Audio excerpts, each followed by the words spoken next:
Hi everybody, this is Judy at Judy in the Kitchen. Today we're talking about black beans, and I have some suggested food or flavor combinations that are known to work well with black beans. How about combining black beans with avocado, cilantro, corn, and lime juice? Oh, that sounds good. Or black beans with avocado, cilantro, onions, and rice. How about combining black beans with bell peppers, corn, lettuce, and scallions? Or black beans with bell peppers, garlic, and onions. Or black beans with brown rice, salsa, and tomatoes. That sounds really good. How about black beans with cheddar cheese, chickpeas, corn, and green onions?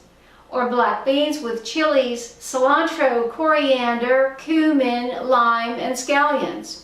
How about black beans with cilantro, lime, oregano, and red onions? Or black beans with cilantro and orange? How about black beans with coriander, cumin, and ginger? How about black beans with garlic and thyme? Something different here, black beans with kale and sweet potatoes. Black beans with mango and quinoa. And black beans with salsa, sweet potato, and tortillas. I hope this helps to give you some ideas. This is Judy at Judy in the Kitchen. Bye for now.